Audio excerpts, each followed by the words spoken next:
ഈ ചൂടുകാലത്ത് വളരെ അത്യാവശ്യമുള്ള എസിയുടെയും ഫാനിൻ്റെയും എല്ലാം റിമോട്ട് കേടായി കഴിഞ്ഞാൽ പിന്നെ അത് വാങ്ങാൻ കൂടി കിട്ടുന്നില്ല എന്ന് വന്നു കഴിഞ്ഞാൽ അതുകൊണ്ടുണ്ടാവുന്ന ബുദ്ധിമുട്ട് ചെറുതൊന്നുമല്ല.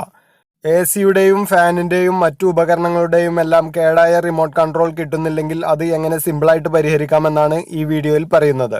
ഞാൻ ഹമീദ് ഓർബിറ്റ്. നമ്മുടെ പുതിയ വീഡിയോയിലേക്ക് എല്ലാവർക്കും സ്വാഗതം. ഇതുപോലെ ഉപകാരപ്രദമായ വീഡിയോകൾ നിങ്ങൾക്ക് സ്ഥിരമായിട്ട് ലഭിക്കുന്നതിന് ഈ ചാനൽ സബ്സ്ക്രൈബ് ചെയ്ത് ബെൽ ഓണാക്കി വെക്കുക.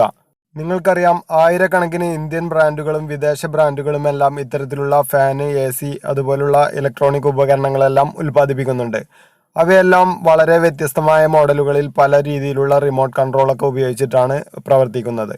അപ്പോൾ എല്ലാ മോഡലും ഒന്നും നമുക്ക് മാർക്കറ്റിൽ കിട്ടിക്കൊള്ളണമെന്നില്ല. ഇത്തരം ഉപകരണങ്ങളുടെ റിമോട്ട് കൺട്രോളുകൾ കിട്ടാതെയാവുമ്പോൾ ഇതിനുള്ള പരിഹാരമാർഗം അറിയാതെ പലരും പതിനായിരങ്ങൾ മുടക്കിയിട്ട് വാങ്ങുന്ന ഇത്തരം ഉപകരണങ്ങൾ ഉപേക്ഷിക്കുകയോ അല്ലെങ്കിൽ എക്സ്ചേഞ്ച് ചെയ്യുകയോ ഒക്കെയാണ് ചെയ്യാറുള്ളത്. എന്നാൽ ഇനി അതിൻ്റെയൊന്നും ആവശ്യമില്ല. നിങ്ങളുടെ ഫാനോ എസിയോ മറ്റു ഇലക്ട്രോണിക് ഉപകരണങ്ങളോ ഒക്കെ ഏതൊരു ബ്രാൻഡിൻ്റെ ആണെങ്കിലും അതിനെല്ലാം വർക്ക് ചെയ്യുന്ന രീതിയിൽ യൂണിവേഴ്സൽ റിമോട്ടുകൾ നമുക്കിപ്പോൾ മാർക്കറ്റിൽ അവൈലബിൾ ആണ്. ഞാനിവിടെ അത്തരത്തിലുള്ള കുറച്ച് യൂണിവേഴ്സൽ റിമോട്ടുകൾ കാണിക്കാൻ പോവുകയാണ്. ഇപ്പോൾ നിങ്ങൾ ഈ കാണുന്നത് വോൾട്ടാസ് എസിക്ക് വേണ്ടിയിട്ടുള്ള ഒരു റിമോട്ട് കൺട്രോളാണ്. ഇത് നിങ്ങൾക്കിവിടെ കാണാം, ഒരു യൂണിവേഴ്സൽ റിമോട്ട് കൺട്രോളാണ്. അതായത് ഇത് വോൾട്ടാസ് എന്ന ബ്രാൻഡിൻ്റെ എസികളുടെ പല മോഡലുകൾക്കുള്ള ഒരു യൂണിവേഴ്സൽ റിമോട്ടാണ്. ഇതിൻ്റെ പുറകുവശത്തായിട്ട് നിങ്ങൾക്കിവിടെ കാണാം, ഇത് വോൾട്ടാസ് ഇറക്കിയിട്ടുള്ള പല മോഡലുകളിലുള്ള എയർ കണ്ടീഷണറുകളുടെ റിമോട്ടുകളാണ്. അതിൽ എല്ലാത്തിനും ഈ ഒരൊറ്റ റിമോട്ട് ഉപയോഗിച്ചിട്ട് നമുക്ക് വർക്ക് ചെയ്യിക്കാൻ പറ്റും. ഇനി ഞാൻ കാണിക്കാൻ പോകുന്നത് ബ്ലൂ സ്റ്റാർ എന്ന ബ്രാൻഡിൻ്റെ എല്ലാ മോഡലുകൾക്കും സൂട്ടാവുന്ന യൂണിവേഴ്സൽ റിമോട്ടാണ്. അതിൻ്റെയും പുറകുവശത്ത് അതിൻ്റെ എല്ലാ മോഡലുകളിലുള്ള റിമോട്ട് കൺട്രോളുകളും കാണിച്ചിട്ടുണ്ട്. അവയ്ക്കെല്ലാം തന്നെ ഈ ഒരൊറ്റ റിമോട്ട് കൺട്രോൾ മതി. അതുപോലെ തന്നെ ഇപ്പോൾ ഞാൻ ഈ കാണിക്കുന്നത് ഷാർപ്പിനും ഹെയർ എന്ന കമ്പനിക്കും വേണ്ടിയിട്ട് വർക്ക് ചെയ്യുന്ന യൂണിവേഴ്സൽ റിമോട്ടാണ്. അതിൻ്റെയും എല്ലാ മോഡലുകളും അതിൻ്റെ പുറകുവശത്തായിട്ട് കൊടുത്തിട്ടുണ്ട്. അങ്ങനെ ഒരുപാട് ബ്രാൻഡുകളുടെ ഇപ്പോൾ നിങ്ങൾക്കിവിടെ കാണാം. ഇത് ഞാൻ കാണിക്കുന്നത് ഒനിഡ എസിയുടെയാണ്. അതിൻ്റെയും വർക്ക് ചെയ്യുന്ന മോഡലുകളുടെ പിക്ചറുകൾ അതിൻ്റെ പുറകുവശത്ത് കൊടുത്തിട്ടുണ്ട്. പിന്നെ ഇപ്പോൾ ഞാൻ കാണിക്കുന്നത് വേൾപൂളിൻ്റെയാണ്. വേൾപൂളിൻ്റെയും വർക്ക് ചെയ്യുന്ന എല്ലാ മോഡലുകളും ഇതിൻ്റെ പുറകുവശത്ത് കൊടുത്തിട്ടുണ്ട്. ഇതും യൂണിവേഴ്സൽ റിമോട്ടുകൾ തന്നെയാണ്. അതായത് ഈ വേൾപൂളിൻ്റെ ഇത്രയും മോഡലുകൾക്ക് ഈ ഒരൊറ്റ റിമോട്ട് കൺട്രോൾ ഉപയോഗിച്ചിട്ട് വർക്ക് ചെയ്യിക്കാൻ പറ്റും. അതുപോലെ ഇപ്പോൾ നിങ്ങൾ ഈ കാണുന്നത് LG എസികൾക്ക് വർക്ക് ചെയ്യുന്ന യൂണിവേഴ്സൽ റിമോട്ടാണ്. അങ്ങനെ ഓരോ ബ്രാൻഡുകളുടേതല്ലാതെ തന്നെ എല്ലാ ബ്രാൻഡിനും കൂടെ വർക്ക് ചെയ്യുന്ന തരത്തിലുള്ള യൂണിവേഴ്സൽ റിമോട്ടുകളും ലഭ്യമാണ്. ഇപ്പോൾ നിങ്ങൾക്കിവിടെ കാണാം 1000-in-1 റിമോട്ട് കൺട്രോൾ. അതായത് ഈ ഒരു റിമോട്ട് കൺട്രോൾ ഉപയോഗിച്ചിട്ട് 1000-ലധികം മോഡൽ എസികൾ നമുക്ക് കൺട്രോൾ ചെയ്യാൻ പറ്റും. ഇത് വർക്ക് ചെയ്യുന്ന ബ്രാൻഡുകളുടെ പേരുകളെല്ലാം തന്നെ ഇതിൻ്റെ പുറകുവശത്തും ഇതിനകത്തുള്ള യൂസർ മാനുവലിലും പറഞ്ഞിട്ടുണ്ട്.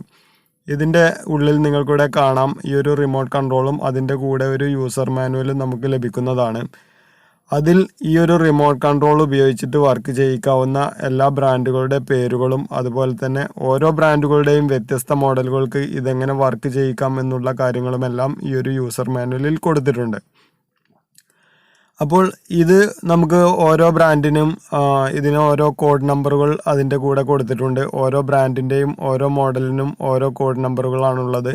ആ നമ്പറുകൾ ഇതിൽ മാനുവൽ ഇൻപുട്ട് കോഡ് എന്ന് പറയുന്ന ആ ഒരു സെക്ഷനിൽ നിങ്ങൾക്കിവിടെ കാണാം, അതെങ്ങനെ സെറ്റ് ചെയ്യാമെന്നുള്ളത്. ആ ഒരു കോഡ് അതിൻ്റെ ആ ഒരു പറയുന്ന ബട്ടൻ്റെ കൂടെ അടിച്ചു കഴിഞ്ഞാൽ ആ ഒരു ബ്രാൻഡിൻ്റെ ആ ഒരു മോഡലിന് വേണ്ടിയിട്ട് ഈ ഒരു റിമോട്ട് കൺട്രോൾ വർക്കിംഗ് ആവും. അപ്പോൾ ഇതിൽ ഈ ഒരു ടേബിളിൽ കാണിക്കുന്ന ഇത്രയും കോഡ് നമ്പറുകൾ അതിൽ കൊടുത്തിട്ടുണ്ട്. അവ അടിച്ചുകൊണ്ട് നമുക്ക് ആ ഓരോ മോഡലിനും ഈ ഒരു റിമോട്ട് കൺട്രോൾ സൂട്ടാക്കാവുന്നതാണ്. അങ്ങനെ കഴിയാത്ത ഒരു ബ്രാൻഡാണ് നിങ്ങളുടെ കയ്യിലുള്ളതെങ്കിൽ ഇതിൽ ഓട്ടോമാറ്റിക്കായിട്ട് കോഡ് സെർച്ച് ചെയ്യാനുള്ള ഓപ്ഷനും ഉണ്ട്. അതിനെക്കുറിച്ചെല്ലാം തന്നെ ഈ ഒരു യൂസർ മാനുവലിൽ വളരെ വ്യക്തമായിട്ട് പറഞ്ഞിട്ടുണ്ട്. അപ്പോൾ അത് നോക്കിയിട്ട് ഇപ്പോൾ സാധാരണ ഒരു ഫോണിലൊക്കെ സെറ്റിങ്സൊക്കെ ചെയ്യുന്ന ആ ഒരു അത്ര പണി മാത്രമേ ഇതിനും ഉള്ളൂ. ആ ഒരു 5 മിനിറ്റ് കൊണ്ട് തന്നെ നമുക്ക് ആവശ്യമുള്ള ബ്രാൻഡിൻ്റെ ആ ഒരു മോഡലിലേക്ക് ഇതിനെ സെറ്റ് ചെയ്തെടുക്കാൻ പറ്റും. ഇതിൻ്റെ സെറ്റിംഗ് എങ്ങനെയാണ് ചെയ്യുന്നത് എന്നുള്ളതിൻ്റെ ഉദാഹരണത്തിനായിട്ട് ഞാനിവിടെ ഈ ഒരു റിമോട്ട് സെറ്റ് ചെയ്ത് കാണിക്കാം. ഞാനിപ്പോൾ ഇവിടെ എടുത്തിരിക്കുന്നത് വേൾപൂളിൻ്റെ ഒരു റിമോട്ടാണ്. ഇത് എങ്ങനെയാണ് സെറ്റ് ചെയ്യേണ്ടതെന്ന് ഈ റിമോട്ടിൻ്റെ കൂടെ നമുക്ക് കിട്ടുന്ന യൂസർ മാനുവലിൽ പറഞ്ഞിട്ടുണ്ട്. അത് ഓരോ യൂണിവേഴ്സൽ റിമോട്ടിനും ഓരോ രീതിയിലാണ് ഉണ്ടാവുക. നിങ്ങൾക്ക് ആവശ്യമുള്ള റിമോട്ട് നിങ്ങൾ വാങ്ങിയതിന് ശേഷം അതിൽ പറഞ്ഞ പ്രകാരം തന്നെ ചെയ്യണം. അത് ചിലപ്പോൾ വേറൊരു ബ്രാൻഡിൻ്റെത് വേറൊരു രീതിയിലായിരിക്കും ഉണ്ടാവുക. റിമോട്ടിനെ നമുക്ക് ആവശ്യമുള്ള രീതിയിലേക്ക് സെറ്റ് ചെയ്തെടുക്കണമെങ്കിൽ ഇത് പ്രവർത്തിക്കാൻ ആവശ്യമായിട്ടുള്ള ബാറ്ററികൾ ആദ്യം ഇട്ട് കൊടുക്കണം. ഞാനിപ്പോൾ ഇതിൽ ബാറ്ററി ഇട്ട് ഈ റിമോട്ട് വർക്കിംഗ് ആയിട്ടുണ്ട്. ഇതിൽ ടെമ്പറേച്ചർ കൂടുന്നതും കുറയുന്നതും ഒക്കെ നിങ്ങൾക്കിവിടെ കാണാവുന്നതാണ്. ഇനി നമ്മൾ ഇതിൻ്റെ യൂസർ മാനുവലിൽ പറഞ്ഞ പ്രകാരം ഇതിൽ പവർ ബട്ടണാണ് 6 സെക്കൻഡ് നേരത്തേക്ക് ഞെക്കി പിടിക്കേണ്ടത്. അത് ഞെക്കി പിടിച്ചു കഴിഞ്ഞാൽ ഇതുപോലെ സെറ്റിംഗ് ഓൺ ആവും. ഇപ്പോൾ താഴെ കാണിച്ചിട്ടുള്ള ഓരോ മോഡലിൻ്റെയും റിമോട്ട് കൺട്രോളിന് നേരെ അതിൻ്റെ ഓരോ കോഡ് നമ്പറുകളുണ്ട്. അതിൽ ഏത് മോഡൽ റിമോട്ടായിരുന്നോ നമ്മളുടെ ആദ്യത്തെ ഉണ്ടായിരുന്നത് അതിൻ്റെ മുകളിൽ കാണിക്കുന്ന ആ ഒരു കോഡ് നമ്പർ എത്തിക്കഴിഞ്ഞാൽ നമുക്ക് ഈ ഒരു പവർ ബട്ടൺ റിലീസ് ചെയ്യാവുന്നതാണ്. ഈ ഒരു റിമോട്ടിൻ്റെ സ്ക്രീനിൽ ഈ നമ്പറുകൾ മാറി മാറി പോകുന്നത് നിങ്ങൾക്കിവിടെ കാണാം. അതിൽ നമ്മളുടെ റിമോട്ട് ഏതാണോ അതിൻ്റെ നമ്പർ എത്തുമ്പോൾ നമ്മൾ ഈ ഒരു സെറ്റിംഗ് റിലീസ് ചെയ്ത് കഴിഞ്ഞാൽ ആ ഒരു റിമോട്ടിന് കണക്കായിട്ട് ഈ ഒരു റിമോട്ട് സെറ്റായി കിട്ടും. നമ്മുടെ ആദ്യത്തെ റിമോട്ടിൻ്റെ ആ കോഡ് നമ്പർ എത്തുന്നതോടുകൂടി നമ്മുടെ എ സിയിലേക്കുള്ള സപ്ലൈ നമ്മൾ കണക്ട് ചെയ്ത് വെച്ചിട്ടുണ്ടെങ്കിൽ ആ ഒരു എ സി ഓണായി വർക്കിംഗ് ആരംഭിക്കുകയും ചെയ്യും. ഞാൻ ആദ്യം പറഞ്ഞ കാര്യം നിങ്ങൾ പ്രത്യേകം ശ്രദ്ധിക്കണം. നമ്മൾ ഓരോ ബ്രാൻഡിൻ്റെയും യൂണിവേഴ്സൽ റിമോട്ടുകൾ വാങ്ങുമ്പോൾ ഇതിൻ്റെ എല്ലാം സെറ്റിങ്ങുകൾ വ്യത്യസ്ത രീതിയിലായിരിക്കും. ഇപ്പോൾ നിങ്ങൾക്കിവിടെ കാണാം, ഇതിൻ്റെ സെറ്റ് ചെയ്യാനുള്ള ബട്ടൺ എഫ് കൂൾ എന്നുള്ള ബട്ടണാണ്. നേരത്തെ നമ്മൾ സെറ്റ് ചെയ്തത് പവർ എന്ന ബട്ടൺ ഞെക്കി പിടിച്ചുകൊണ്ടായിരുന്നു. അപ്പോൾ നമ്മൾ വാങ്ങുന്ന യൂണിവേഴ്സൽ റിമോട്ടിൻ്റെ യൂസർ മാനുവൽ കൃത്യമായി വായിച്ച് മനസ്സിലാക്കി അതുപോലെ തന്നെ ചെയ്തെടുക്കുകയാണെങ്കിൽ വളരെ കുറഞ്ഞ സമയം കൊണ്ട് തന്നെ നമ്മുടെ ഉപകരണത്തിനെ ഈ ഒരു റിമോട്ട് കൺട്രോൾ ഉപയോഗിച്ചിട്ട് പ്രവർത്തിപ്പിക്കാവുന്നതാണ്. ഇനി നിങ്ങൾക്കതിന് കഴിയില്ല എങ്കിൽ ഇതുപോലൊരു യൂണിവേഴ്സൽ റിമോട്ട് വാങ്ങിയിട്ട് നിങ്ങളുടെ അടുത്തുള്ള ടെക്നിക്കലായിട്ട് ചെറിയൊരു അറിവൊക്കെയുള്ള ആരെ ഏൽപ്പിച്ചു കഴിഞ്ഞാലും ഇത് വളരെ ഭംഗിയായിട്ട് സെറ്റ് ചെയ്തെടുക്കാൻ പറ്റും. ഇതുപോലത്തെ യൂണിവേഴ്സൽ റിമോട്ടുകൾ എ സിക്കും ഫാനിനും മാത്രമല്ല സാധാരണ ടി വിക്കും LED TV-ക്കും അതുപോലെ ഹോം തിയേറ്റർ സിസ്റ്റങ്ങൾക്കും എല്ലാം യൂണിവേഴ്സൽ റിമോട്ടുകൾ ലഭ്യമാണ്. ഇപ്പോൾ നിങ്ങൾ ഈ കാണുന്നത് സാധാരണ TV-യിൽ ഉപയോഗിക്കുന്ന യൂണിവേഴ്സൽ റിമോട്ടുകളാണ്. ഇതും നേരത്തെ പറഞ്ഞതുപോലെ തന്നെ സെറ്റ് ചെയ്ത് ഉപയോഗിക്കുന്നവയും സെറ്റ് ചെയ്യാതെ തന്നെ ഓരോ ബ്രാൻഡിൻ്റെയും എല്ലാ മോഡലിനും വർക്ക് ചെയ്യുന്ന രീതിയിലുള്ള യൂണിവേഴ്സൽ റിമോട്ടുകളും എല്ലാം നമുക്ക് ലഭ്യമാണ്. ഇപ്പോൾ നിങ്ങൾ ഈ കാണുന്നത് ഒനിഡ LED TV-യുടെ ഇത്രയും മോഡലുകൾക്ക് വർക്ക് ചെയ്യുന്ന യൂണിവേഴ്സൽ റിമോട്ടാണ്. ഇങ്ങനെ ഓരോ ബ്രാൻഡിൻ്റെയും യൂണിവേഴ്സൽ റിമോട്ടുകളും നേരത്തെ നമ്മൾ കാണിച്ചതുപോലെ തന്നെ എല്ലാ കമ്പനികൾക്കും വർക്ക് ചെയ്യുന്ന രീതിയിലുള്ള യൂണിവേഴ്സൽ റിമോട്ടുകളും എല്ലാം ലഭ്യമാണ്. ഇപ്പോൾ നിങ്ങൾ ഈ കാണുന്നത് ഒരുപാട് ബ്രാൻഡുകളുടെ ഹോം തിയേറ്റർ സിസ്റ്റങ്ങൾക്ക് വർക്ക് ചെയ്യുന്ന രീതിയിലുള്ള റിമോട്ട് കൺട്രോളുകളാണ്.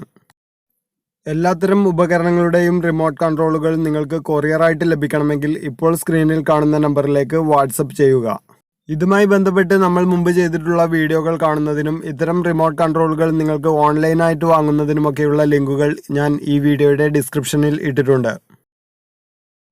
നമ്മുടെ തുടർന്നുള്ള വീഡിയോകൾ ലഭിക്കുന്നതിന് ഈ ചാനൽ സബ്സ്ക്രൈബ് ചെയ്തതിനു ശേഷം ബെൽ ബട്ടൺ കൂടി എനേബിൾ ചെയ്ത് വെച്ചേക്കുക. വീഡിയോ ഇഷ്ടപ്പെട്ടെങ്കിൽ ലൈക്ക് ചെയ്യുക. നിങ്ങളുടെ കൂട്ടുകാർക്കും ഒന്ന് ഷെയർ ചെയ്ത് കൊടുത്തേക്കുക. വീഡിയോയിൽ എന്തെങ്കിലും സംശയങ്ങൾ ഉണ്ടെങ്കിൽ കമന്റ് ബോക്സിലൂടെ ചോദിക്കാൻ മടിക്കരുത്. താങ്ക്